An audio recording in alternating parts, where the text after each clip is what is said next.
Hello, we're live from Lindsborg, and once again, I'm getting ready to share with you something that I think each of you will enjoy a whole lot. We are actually not in Lindsborg today, but we're at a place that some of you may already know about and that is very special to you, but many of you may never have even heard about before. And it's a place that I do desperately want you to experience when you come to Lindsborg because it's such an easy drive from Lindsborg. We're actually 20 minutes southeast of Lindsborg at a place that I absolutely adore called Maxwell Wildlife Refuge. And I am with my friend Betty Jo today. Say hello. Hi. And we're going to be sharing with you a little bit about this place. We are headed out. I'm going to flip the camera around so you can see here. What's going on. I don't know. So here we are. I got my camera flipped around and I'm going to let you see a little bit where we're going this morning. Maxwell's kind of an interesting place in that there are roads that go through it and we're able to, you're able to drive through. There are cattle guards, which are just, what would you call them, Betty Jo? Explain what a cattle guard is. Well, the use of the cattle guards is to be able to allow the wildlife to free range across the main road, Pueblo Road, that goes right through the middle of the refuge. So actually, Holly, I'm going to correct you. We're out on trails on the prairie, okay, which are for our visitors to be able to come out on when they want to take a tour out onto our refuge. So, but they do have access on the main road. On the main road. So this part is the trail that you would not have access to, but you're getting ready to take me to see something special, which is kind of unusual this time of year. Right. And I'm so excited about it because I actually saw this just as we were coming into the refuge today. The elk are out, and they're typically not out always this time of year. It's a little bit harder. They're a little more elusive to see, correct? That's right. The elk, we always promise our visitors when they do our tours January through pretty much the end of March, and having the elk included. They're a cooler weather animal. They don't like the heat. And they also, especially the bull elk who have the antlers, when they start shedding those, they feel very vulnerable. Oh, and okay. so they get even more shy when they don't have those antlers. But during the summer, during the day, they go into the shade of the trees, and we usually don't see them after March. So they are still out. It's cooler weather though. Yeah, we've had a cooler week, so we picked a good time maybe to do this. Just as I was driving in today, I saw one of the bull elk just hopped up right on top of one of the ridges and was just, I think probably had his ears perked up by my driving in. They do like to be fed, and you've told me before they're pretty tricky about knowing when they're going to see a little bit of feed, correct? Yes. The refuge manager during the winter time will supplement range cubes every morning to be able to help them because they are not like our domesticated cattle herds and so forth. We don't feed hay during the winter time. And so they need a supplement. They are out here existing off of our prairie grasses. So, and there they are. You can see them. They're right over on the hill over here. Let's see if we can get a little closer to them. Will they let us get up fairly close? They will probably be curious at first. Okay. They're laying down right now, just kind of taking in the sunlight and waiting for the feed truck. The refuge manager stopped feeding at the end of March.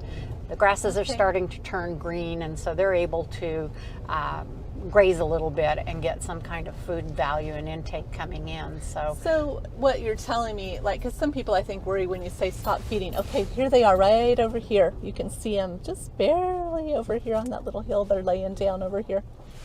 So cool. We're going to get a little bit closer. Hopefully you'll be able to see. Yeah, we'll get a lot closer to them. They don't get hungry this time of year without being fed because, and there's the bison over that direction, they don't get hungry this time of year without being fed because good grass is beginning to come up. Yes. And this prairie grass is super healthy and nutritious for them, correct? It really is, especially this time of year. This is when there's the most nutrition.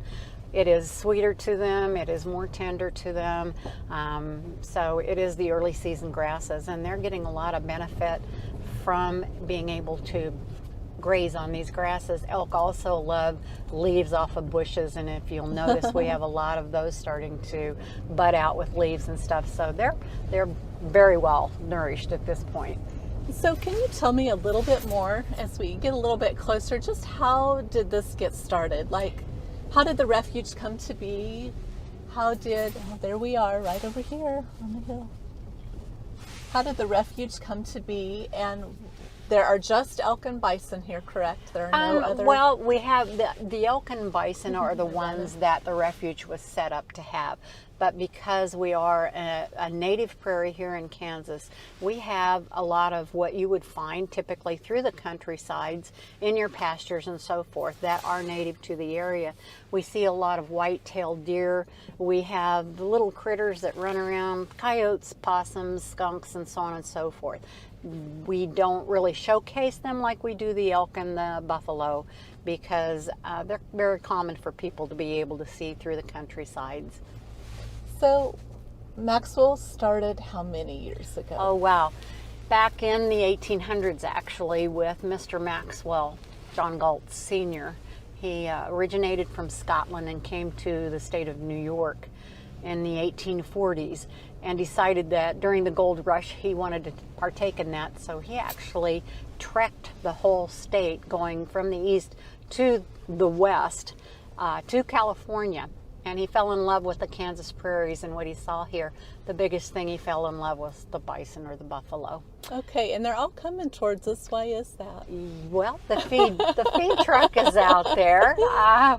We sent one of our volunteers, Marty, my husband, and he is out there bringing them together so Holly and I can get into the middle of them, that is what we do during our tours as well. They're not afraid of us because we started doing tours back in 1993, and they're very accustomed to having vehicles around them. So we'll get very close to them. So you can see the feed truck right now, and there they all go. Yeah, they're following the treats. and the feed truck has the protein cubes that is fed throughout the winter. And these animals, each one of them, we have a gauge that we can tell how much they are getting, and they are allotted 1.5 pounds of cubes per animal, bison and elk. So the protein is very important, and they get their share. So when you say a protein cube, I'll have you show me later so I can get a picture and show with our audience. But you've told me before they're almost like candy to the bison. Right. Because they have one ingredient in them that they like a lot, the taste of. Is that correct? Yeah. Actually, what it is a variety of different grains that have been compressed together with a sticky molasses, which is very sweet. Sweet and tastes good to them. Yeah. But it's still healthy. It's a very healthy ingredient. Healthy, very high in protein. So we're gonna get to drive right up in the middle of them. This is always my favorite part of doing tours out here, when I bring bus groups or small groups and we get to do Maxwell as part of a visit. I absolutely love to be able to just take the tram, which will hold up to how many people? We have 3 trams available, and comfortably 20 to 23. Okay. So I wonder if we'll see any babies today. Do you suppose they're beginning to I have their not. babies? They're very obvious because they are completely different colored than the adults. We call them red dogs because they are actually very red in color for about the first 6 months of their life until they start turning out what we call the buff browns. So that's why they are red.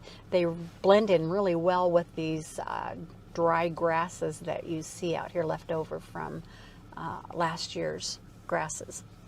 So give me an idea of like the weight. I mean, these are big animals. These are super big animals. They are. Our breeder bulls that we have here will range up to about 2,000 pounds each, and they're massive. They're huge. I'm not seeing any in this group that we have. Yeah, what we're seeing are the mamas and some of the younger ones, the babies. This one right here, Holly, going in front of you, well, it just started behind. Just started behind? Yeah, well, they're together. 2 young ones from last year, and a very young bull with the huge horns that go straight up. Yep, you And can that's- see him just yeah, right you straight can- ahead. Yeah. And here comes another young bull right Yes, here. yep, right And with the horns. cows have right next to it, and she's moving in on them, getting those range cubes. Their horns curve inward, the females. And Okay, they're so you can smaller. tell a little bit of difference Right, in the and male and female just from that one thing. The adult females can get up to about 1,200 to 1,500 pounds That's is their big. size. That's really big. It really is, yeah. That's really big. So when people come out, I always tell them, enjoy, drive on the road through the open road. The trails aren't open other than for tours, but the Correct. road is. And with a Correct. cattle guard, you can drive right over. The Yes. bison and elk cannot get out because they don't like the cattle guards to Right. walk on them, but the cars can go over them. And stay in your car, Yes. most definitely. Oh, absolutely. The signs say that, and they are dangerous. They're okay with your vehicle, and sometimes in the summer they love to lay on the road. It's cooling to them. They don't seek the shade when it's extremely hot, so they lay out there and just capture lots of air.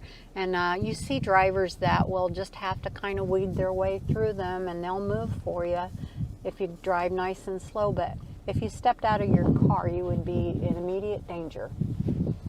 So one of the things that I love about being out here this time of year is the smell of the prairie grass. Dry prairie grass just smells so good. It has kind of that great haze smell to does. it. And I think one of the things that a lot of us don't think about but is very necessary is care of the prairie. And this is unbroken prairie, if I am correct. Another Yes? term we use is virgin prairie. Virgin prairie, It has okay. never been. It's never had a crop raised on it, and you're right. It's never been broken. It has been grazed in years past, but in 1951 was when this area was developed. It was purchased in segments in 1948 with the funds left over from the Maxwell family that they donated to the state to manage and to secure an area for the wildlife. So in 1951, we brought in 10 head of buffalo from Wichita Mountains out of Oklahoma, and also about 6 head of elk. So that originated the herd, and the original acreage purchased was 2,500. Currently, we're right at 2,800 with another 160 on our south border that has come over from someone that has donated it to us in their estate. So what do you do to maintain this? Because I know it's common in parts of the state, in parts of the Flint Hills, definitely to do burns. Correct. Can you do that here? Have We you do. done that before? Oh, yes. We every 3 years was the rule of thumb to burn the prairie for Maxwell. Other areas do it differently. Up until a few years back, weather becomes involved in a window of time with the nesting birds. They're very careful not to disturb that. And the acreage became too much to burn all at once. We did that before.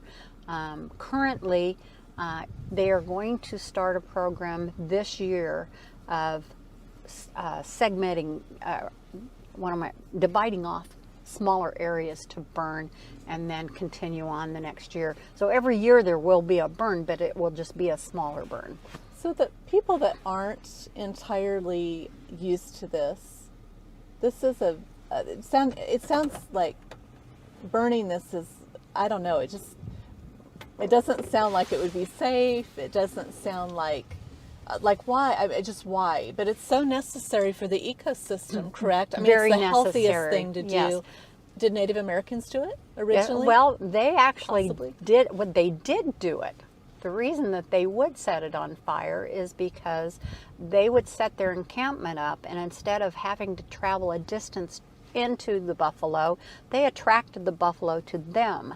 As the prairie would burn, it gives a false heating basically for the grasses to just pop right out of the ground, and they are attracted to the tender sweet green grasses. Mm-hmm. So they would do that very close to their encampments in hopes that the bison would come.